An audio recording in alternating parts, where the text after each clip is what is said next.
I hate to hear owners talk my business, my bad. I hate it with a passion, but I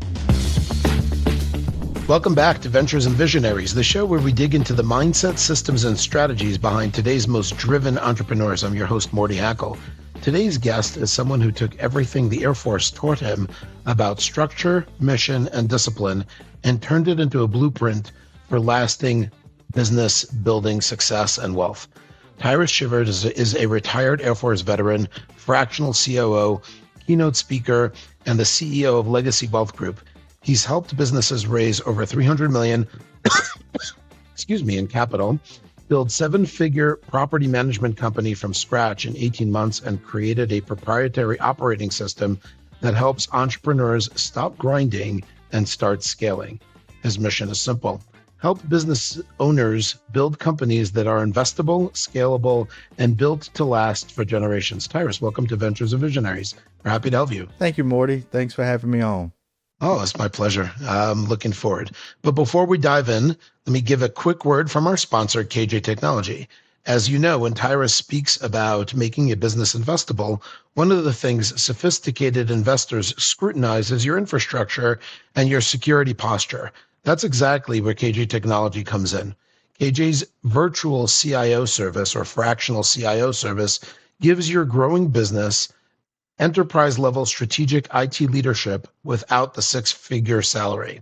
They help you align your technology with your business goals, plan your IT roadmap, and make sure your systems are rock solid before investor due diligence comes knocking.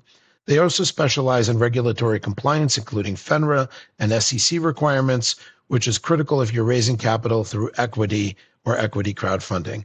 For a complimentary consultation, please reach out to KJ Technology at info@kjtechnology.com or call 646-556-6508. That KJ Technology, where business goals and technology strategy meets. Tyrus, firstly, thank you so much for bearing with me, and I'm looking forward to our chat today. Likewise. How are you doing? I'm doing great. It's a great day, nice day. We finally got some good clear weather, so I would say all thumbs up. It finally warmed up a smidge, didn't it? It was a cold winter in the Northeast. Absolutely. Yeah. So look, we spoke a little bit about the Air Force. We spoke about scaling, and we spoke about the Air Force and systems. And you and I in the pre-call spoke a little bit about that. Take us to the beginning. How did the Air Force teach you to scale and build businesses? Yeah, so I think that even if you look at big business, when I talk about corporate and entities from the early 1900s to today. So if you look at your Rockefellers, your Carnegies, all the way to your Jeff Bezos, your Amazons, and then you look into the military, all of them have very similar structure system-wise.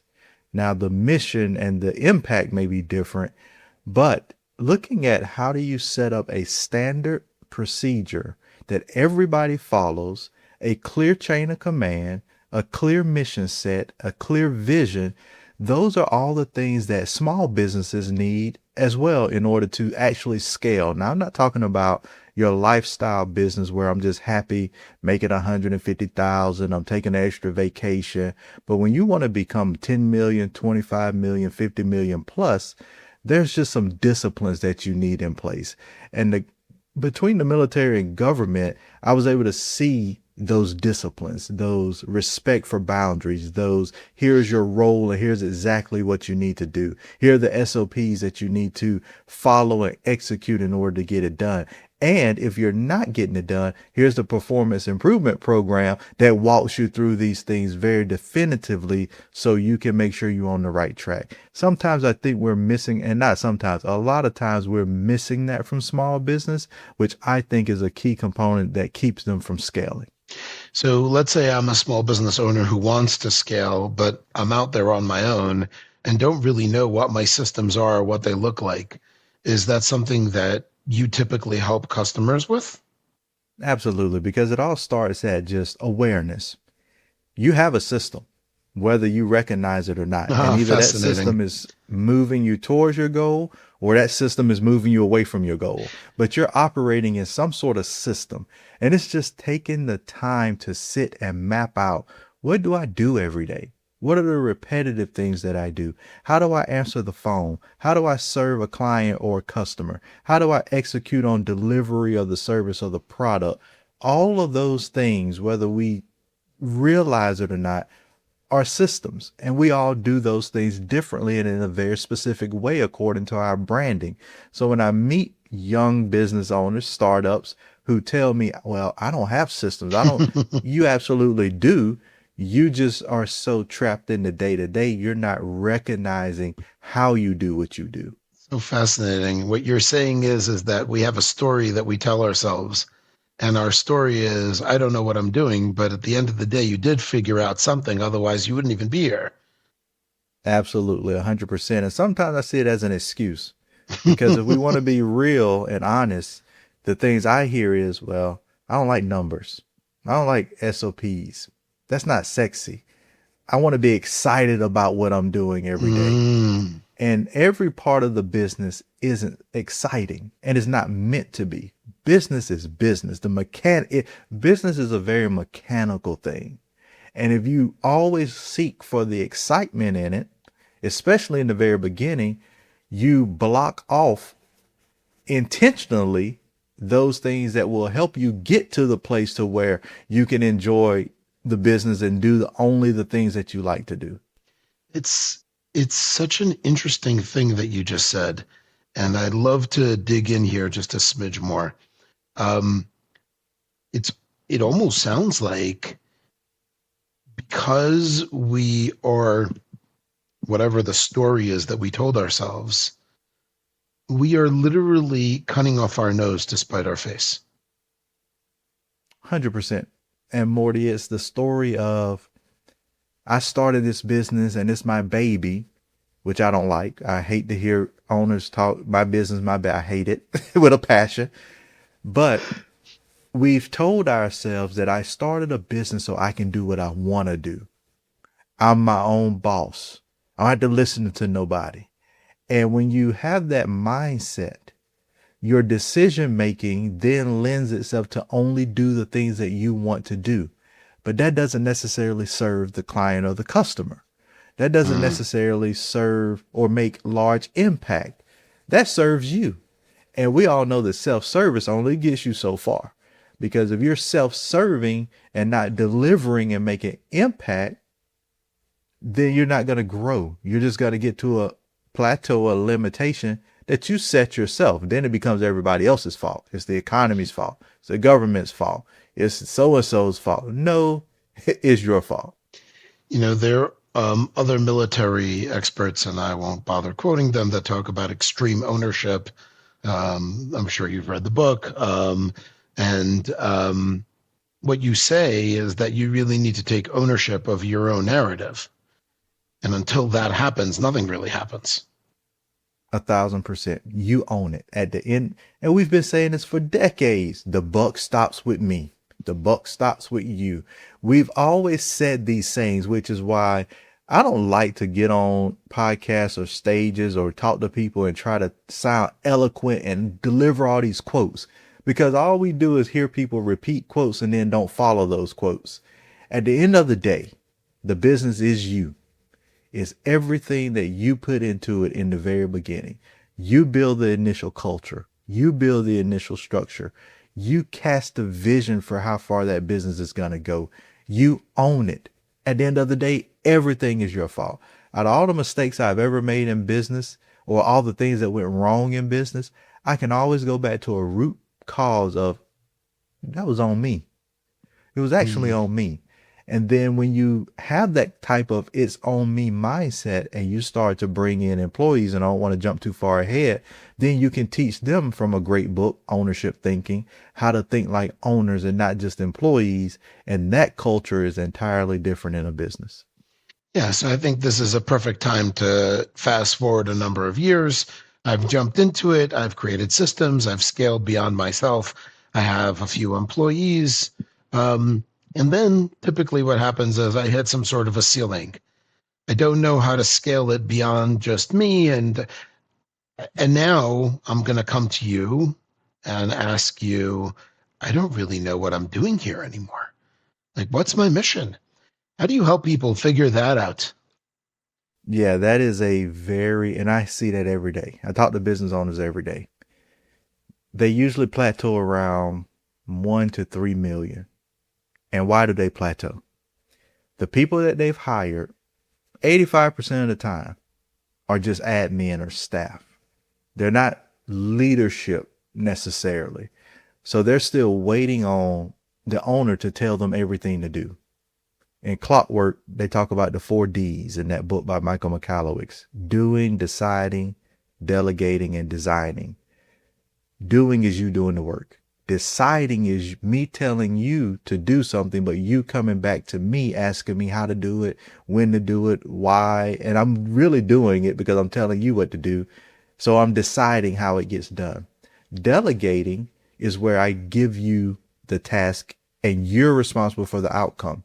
You come back when it's done, not to ask me anything, but when it's done. And then designing is strategic planning. Most business owners sit in that doing and deciding phase.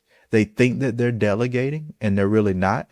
And at the end of the day, they get stuck because they do more doing and deciding and can't focus on delegating and designing. In order to scale a business beyond 4, 5, 10 million, you have to spend most of your time delegating and designing the future, partnerships, strategic outreach, bringing in new customers from a high level, not day-to-day execution work. So it takes more brain work on this end.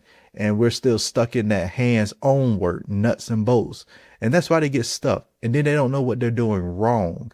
And it's not that necessarily you're doing anything wrong. You're just spending too much time with your hands on it versus taking your hands off so you can go focus somewhere else. It sounds like this is a common story and or theme that you've seen many, many times. Thousands. Any specific one? You can obviously anonymize the story so that we don't know who you're talking about, but something that you can share and maybe it can resonate a little bit more deeply with people who are Yeah, suffering. 100%. 100%. Most of my clients are in this boat. They sit in that if they stop going to work, stop showing up, the business stops. Mm. They're still doing the delivery because their clients want them because you're the face. You're the most knowledgeable. So when they don't show up, the clients don't want to work with anybody else. I had one client, she runs a behavioral health center. Employees may or may not do the task and she's paying them. And if they don't do it, she does it. So I had a Mm. conversation. I'm like, you're paying them to do it. Why are you doing it? Well, I know most of the components of it. I can pick it up if something gets. That's why we need SOPs. That's why I need you to sit down and how do we do all of these things? How do you do medical billing? How do you do the coding? How do you reach out to the clients, parents, or the person who's overseeing? How do you reach out to them? Iron all of that out. Also, what I like to do, Morty, is start to separate them. Get you a fractional HR manager. So you put some separation between you and the team. A lot of Mm. times they'll bring me in as a fractional COO so I can become the bad guy. I'm the one that's by the book, by the numbers, looking at the paperwork, holding you to your contract. I don't have a relationship, if you will, with you where it feels icky for me to challenge you on something. And so it really gets them from that. When I create separation, it allows them to go off and do the things they should be doing as a CEO and not necessarily button heads with the team because again, these are small teams and most of the time they have some sort of relationship because we hire our family, we hire our friends, or we hire admins who we need to nurture and they're not true leadership. So we have a closer relationship as a CEO with them, but that kind of waters or muddies the business relationship. Yeah, like what you said, I once heard that, up until about 10 employees, most founders hire family members and friends and things like that. So, um, to your point, it becomes incredibly disconcerting if you look at it from the business owner's perspective to now need to dismiss or separate from, a friend or a colleague or somebody they've known for a long, long time. And As the old saying goes, what got you here may not get you there. That is a fact. And I tell all of my clients that the way your business looks today is not necessarily going to be how the business looks in the future. And that's okay. Some people who start with you, they're not going to continue that journey just based on capacity, Yeah. based on their own dreams, goals, and ideals. That may not fit in your vision. That's why when I listen to Brandon Dawson talk about personal, professional, financial goals, most owners never ask their employees, what are your personal, professional, financial Hmm. goals? So Interesting. they don't know if they align with them or not. They just got somebody on payroll for right now. But is this a long-term relationship? Do you have the capacity, meaning the time and ability and the want to ride this train with me through this venture? And most never have that conversation. So they don't pay enough, or the business is not bringing in enough to pay them enough, or they just get burned out on the vision. Wow. Wow, that is incredibly insightful. I love the deceptively simple questions that uncover all the things that we just assume and then just gloss over. It's I always use a little story. Like, I can grill a good burger in my backyard. Doesn't make me qualified to run a burger restaurant, and it certainly does Mm-hmm. not make me qualified to be the CEO of McDonald's. There's a big difference, and businesses scale and require, as you said, different systems.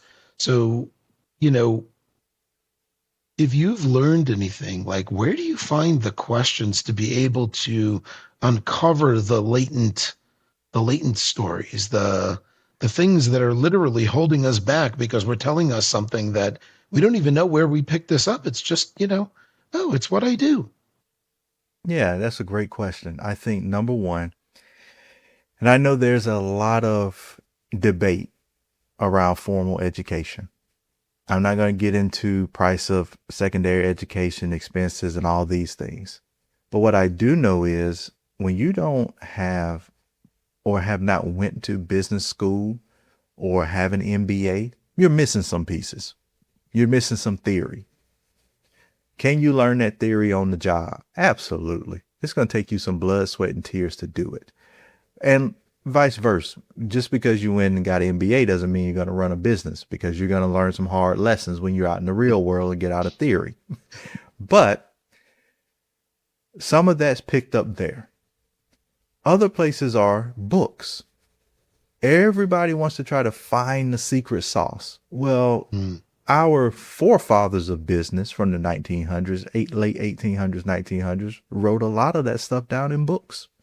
And so if we just pick up books and read them, we will get some of these insights and some of the secret sauce that we're looking for. And then the last place is mentorship. I had a great mentor when I got into property management. He took, and he was prior military as well. He was already running multiple businesses, so I knew he knew how to scale a business.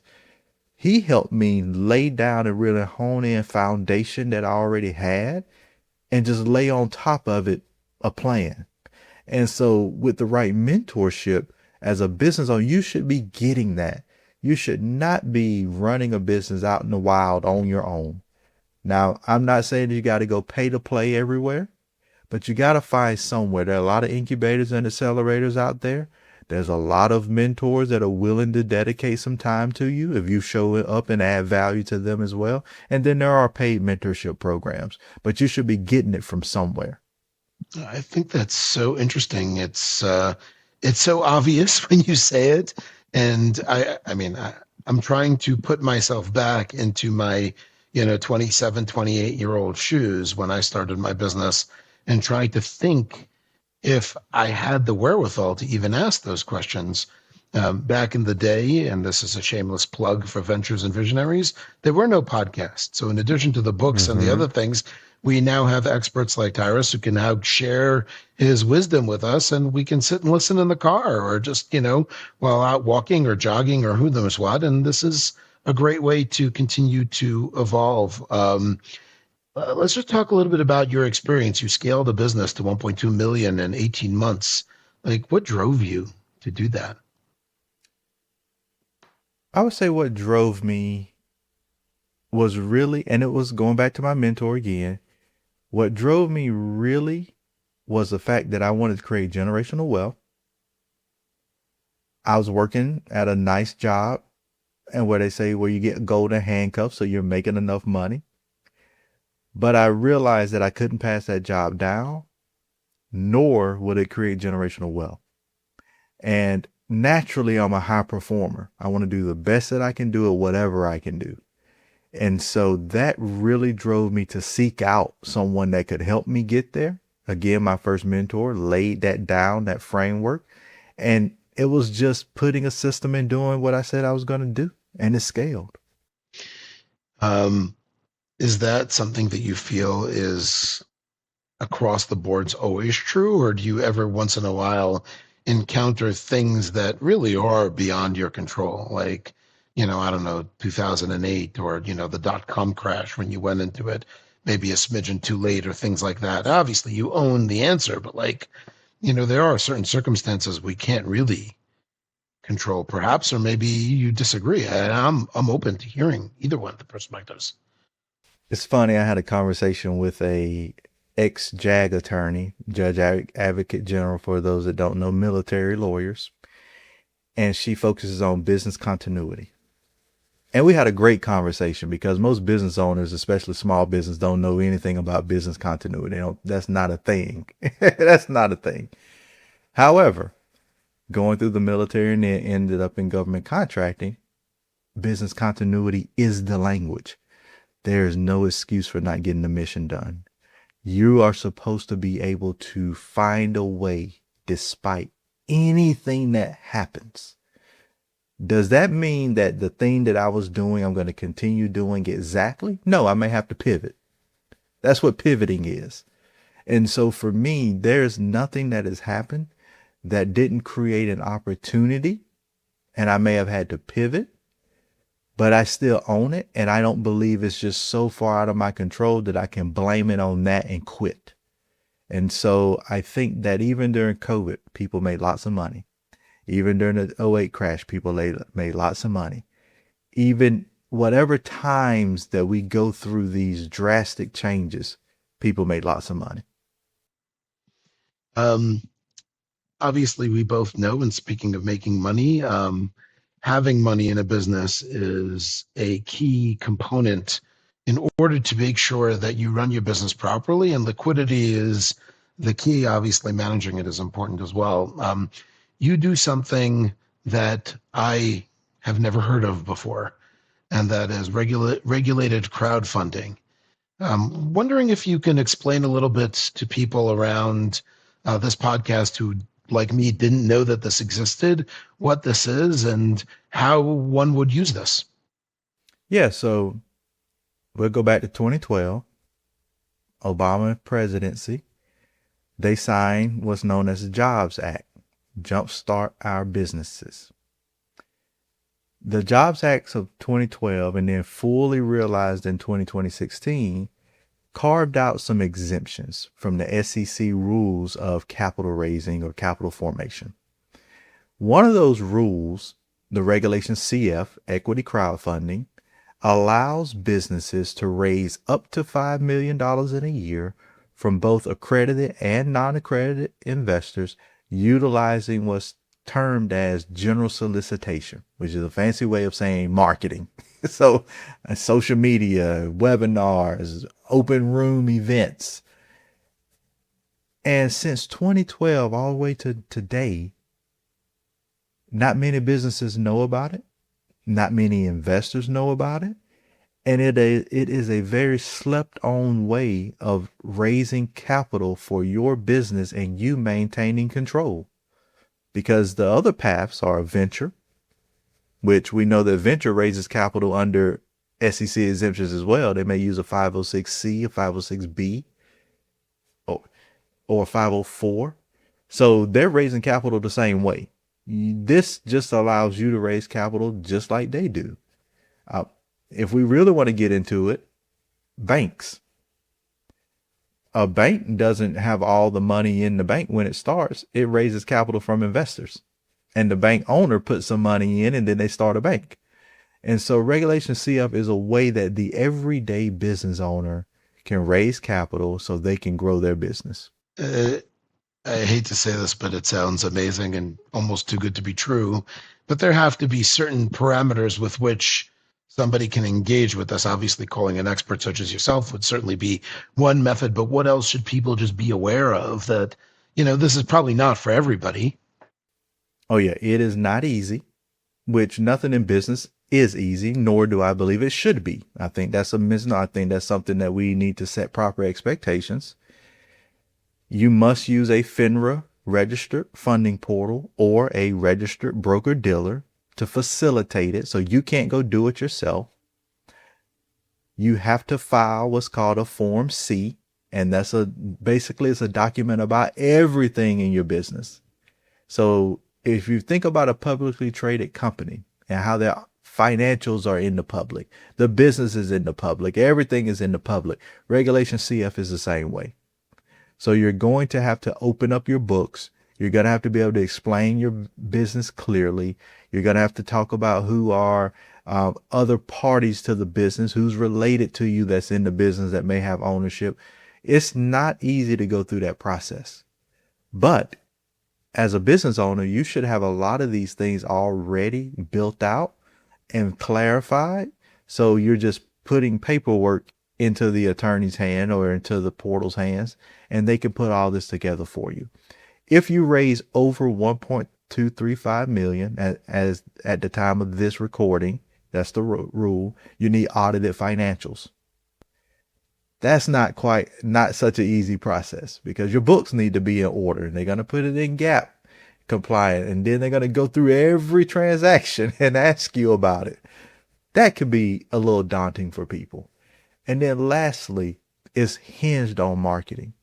So you have to be able to be willing to put yourself out there, put content out there, create content out there, share a story, be able to sell that story and get investors excited about your business. That sounds like a wonderful way to go about raising money other than, a debt, a bank loan, some other revenue share, or some other things. How let's say I'm a business owner. How do I decide which one of these options are best for me? I love to tell business owners that ask me that question, I'm going to give you some general advice, but I'm not an attorney or a CPA. So you should always talk about your business destination and goals with them so they can make sure it works for you, and a tax method and a legal strategy. But it depends. If you are a business and you're looking for just some working capital, you may do a debt raise. If you are talking about you want to go public or you want to exit or be sold, you can do equity. If you are talking about bringing supporters on for a short period of time because maybe you need some working capital, you can do rev share. That's the beauty of the Reg CF. What ties the instrument, the equity or the debt or the rev share, is very flexible. You just have to decide. Interesting. We've talked a lot about the domain of the CFO, but you're a fractional COO. And one of the things that you've developed is the legacy business operating system. And you've trademarked that. Maybe speak to us a little bit about operating in your method and what gaps did you notice in the marketplace that led you to create such a method? And what would people benefit from doing this? I think the legacy business operating system ties in all of the knowledge that I've gained in working through other programs, systems, strategies that left out a key component of capital readiness. Most don't touch that. They touch mission, vision, operations, marketing, product, service, and delivery, customer success, team engagement, team building, all of these components, and we cover those too. However, we add in a mix of capital readiness. What makes your business capital ready? We also mix in growth through acquisition instead of just trying to grow by getting more customers. If you want to be $100 million business, you're going to start acquiring to get there. Yeah. Amazon didn't become Amazon until AWS came on the scene, until they started dealing with Prime, until they bought Whole Foods. All these investments they made that created the Amazon we know today. Right. And so we cover all of those components, and we stress that the owner loved E-Myth, loved the book by Michael Gerber. I don't want to move just from an operator to an owner. I want to move from an owner mindset to an investor mindset.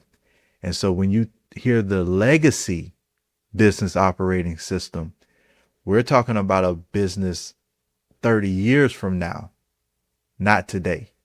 So the mindset shift in the way we deliver the program is entirely different. You shared with me in the pre-call that one of the things that inspired you when you looked to create this was Michelin-star restaurants.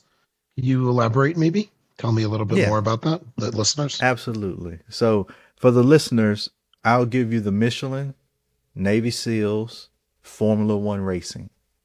These are Okay. elite teams, all elite. Most of these teams are in between 6 and 12 people. Everybody has a function. Everybody has a specific role. Michelin star restaurants have a specific station. I don't know all the terminology. It's French. I'm from Alabama, so forgive me for the terminology, but I do know fish station is fish station.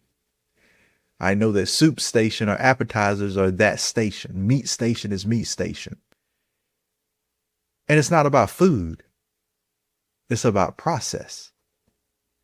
They know that if they follow the process, the food's going to be delicious every single time. They know that if they follow the process, the maitre d', the front of the house, if they all do what they're supposed to do, the experience is phenomenal. Navy SEAL operators, elite. You have your gunner. You have your telecoms. You have your leader. You have your light machine gun. You have your medic. They all serve a specific function. Formula One, you have the person that puts the gas in. You have the person that's changing the tires. You have the person that's checking the driver. All at specific station. I was researching on Formula One, and they were talking about how they start to calibrate changing the tires down to the millisecond. They could shave a millisecond off. Wow. The difference that it makes. That is the thing that's different between high performing teams and everybody else. You are calibrating the system to fine tune it to create efficiency. Now, most people talk about efficiency, but they're not effective yet. They don't have a thing that's working. You have to be effective before you can be efficient. And so when I study these high performing teams in different industries, Jay Abraham taught me that you don't just have to look at your industry and try to find new things. What you need to do is go look at another industry and adopt what's working from that industry and bring it to yours. If I'm in professional services, I need to go look at manufacturing and see what works and then bring it to professional services. I don't have to reinvent the wheel. I just need to bring a new thing. High performing teams do that. And high performing teams, I believe from that, you can build $100 million business with probably 8 people. How do we shift the mindset from an owner operator to somebody who's mission driven and into, you just need to replace everybody and start over again? Or there's a way to mentor people through the process and grow them up? With working with us, and I can speak for our team specifically, Yeah. we set the bar at a Navy SEAL bar. So if anybody in the audience is familiar, when you go through buds, you start there. You go through. They don't make you quit. You have to ring out on your own. But the bar is set so high that only a small amount of people make it. That's the way we set the bar in business. We want to work with people that want to execute at the highest level. And if it doesn't work for you, you ring out. We don't have to fire everybody. We just raise the standard and they will wash themselves out. And so if you're a business owner and you're listening, you're like, my team doesn't operate like that. Raise your standard and hold them to it. And when they wash out, they're going to do two things. They're going to wash out or they're going to raise to the standard. Certainly hope it's going to be more of the latter. I'm sorry, more of the raise the standard than the washing out, because everyone's afraid of what happens when everyone leaves. Nothing. You go get other people. I mean, that can perform at the high standard. Yeah, when they leave, they leave. And there's nothing, I think to your point, Morty, you said something right there. They're afraid of people leaving. Why? When a person leaves, it's not a bad thing. They are going to do what's right for them in their lives, and you should wish them well so they can go add the right value to the other team or do their own thing. And then you can bring in the people that add the right value to you. And I already hear it in the back of my mind, here's somebody watching and they're saying, well, it costs a lot of money to have high performers. No, it doesn't. Here's why. And here's where it gets to mission and vision. If your vision and your mission is so clear, so impactful, you will draw people who just want to work with you. I work with celebrities all the time who get people that highest caliber to do stuff for them for free. Why? Because they want to be attached to the brand. They want to say they did the work with so-and-so. They want to, and they're going to use it, try to bring in other clients or customers or build their own brand around it. But they're there, they're serving, and they're not charging a lot. So you have to build your own brand, mission, vision. Why should I come work with you and support you? Another way is there are a lot of great COOs, CEOs that are retiring, getting close to retiring, but they're high performers and they don't want to just go sit on the golf course. They want to spend 10, 15 hours a week helping a business, given their decades of experience. They don't want to work a full-time 40 hours, 60 hours a week because they've done that. Those are individuals that I've many a times have witnessed will come in for a nominal check and support a business, and you can't replace their 30 years of experience. They can shortcut the process faster than you ever think. It's an amazing thing. And what you've shared is a testament to the fact that so many of these options we may even know exist, but we don't take advantage of because we're telling ourselves that it has to be done this way. And you open up your eyes to say that why are you placing limits on your own vision? And that's something that you mentioned also in our pre-call in terms of shrinking from our own financial vision. I think you quoted Myron Goldstein, maybe. Does that sound right? Myron Golden. Myron Golden. Okay, I couldn't remember the name. There you go. Said that money was something that we place a limit on. Any thought as absolutely. To why do you think we do that? I think we have, for the most part, there are certain families who are taught wealth mindset, wealth building, longevity. I was talking to my wife earlier about the Rockefellers, and just, I think there are 200 plus descendants that kind of live through the trust that he said they formed. And I'm like, it's just a different mindset. And if you think about it, it's family over everything. It's the longevity of the name. It's the vision of the family, the core values. We don't sit down at the table anymore and build or have legacy building conversations. We have a twisted view of money, and there are many books, Psychology of Money and all these other books that talk about mindset, coming from backgrounds that you struggle, and that creates your narrative. We don't accept that it's possible for us. We know it's possible because if I look at Jeff Bezos or I look at Elon Musk, they're the richest people in the world, but they're raising capital. They're not writing their own check. They're raising capital. Why? Because they know how to leverage other people's money. We're in a down economy, so to speak, of what they say. Inflation, all these things. Yet I see businesses raising capital by the hundreds of millions of dollars every day. So there's two narratives, there's two stories. And depending on where you are in your life, you may choose a self-limiting story while looking at another person's story and believing it's not for you or that you can't achieve it. And it's just not true.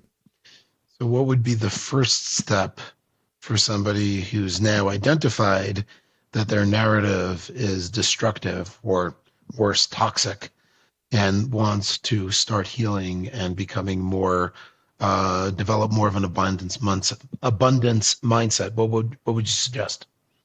I need them to establish their board of directors. What do you They mean? don't have to be in business. I need them to have that close confidant. Maybe that's your spouse, maybe not. Your spiritual advisor or your therapist or both. Your money person, somebody that's financially well off. They're down the road where you want to go.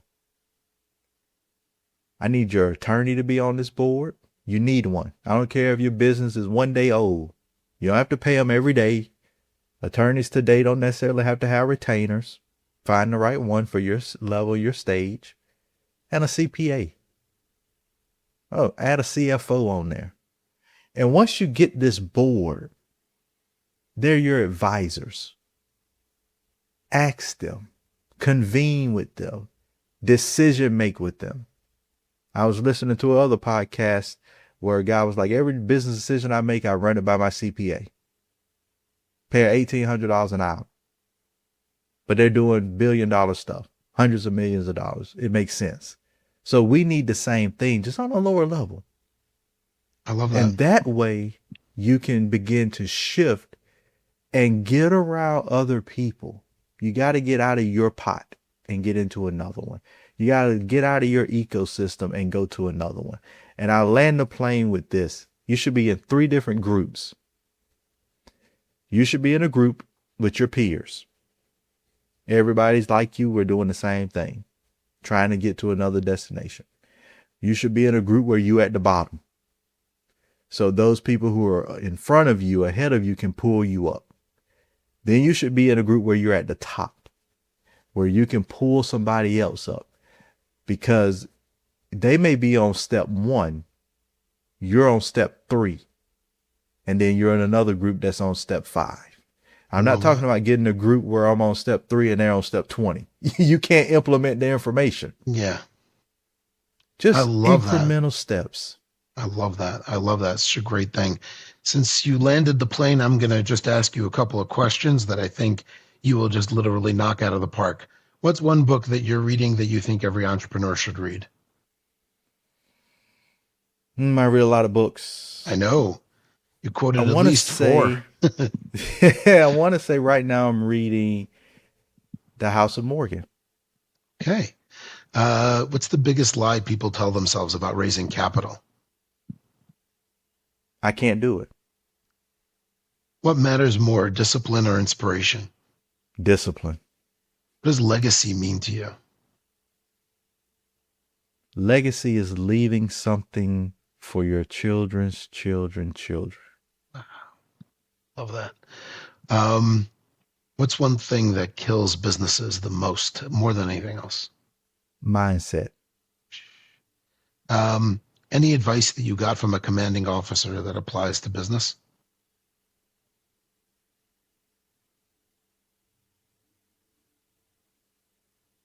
Just get the mission done. Get the mission done. What would you tell your 20-year-old self? Ooh, 20, I was in Korea. Pivots happen. Life happens. It's okay. You're going to be all right. Absolutely. I once heard somebody say that everything's going to be okay, and if it's not okay, it's not the end. Unless you're in the dirt. I guess so. Any passion project you want to share with the readers? I'm getting ready to start some mentorship programs again for youth to talk about entrepreneurship through acquisition. not necessarily starting a business, but how can we position you to buy a business? Okay, cool. If an entrepreneur is stuck, what's the one thing you want them to walk away with today? Get you a board of directors. They'll help you get unstuck. Find the right group to lead you out. Love Absolutely. that. If people want to learn more, connect with you, or explore working with Legacy Wealth Capital Group, how should they connect? Go to legacywealthcapitalgroup.com. Everything else flows from there. Wonderful. Tyrus, this was great. It's an incredible conversation. I love the combination of the military discipline, the capital strategy, your mission building, and wealth generation across generations. It's rare and it's incredibly powerful. Thank you for sharing your story and your frameworks with the audience today. Before I let everyone go, one final word from our sponsor, KJ Technology. If today's conversation got you thinking about making your business more scalable, and investable, here's something worth knowing. KJ Technology offers fractional CIO services, enterprise-level technology strategy tailored for growing businesses at a fraction of the cost of a full-time hire. Whether you're preparing for a capital raise, investors going to look at your systems, your security, and your compliance, KJ Technology helps you check those boxes and specializes with FINRA and SEC compliance, which matters most if you're exploring Regulation CF or raising capital. Reach out at info@kjtechnology.com or call 646-556-6508. Thank you very much and have a wonderful day. Until the next time, I'm Morty Hackle, and stay visionary.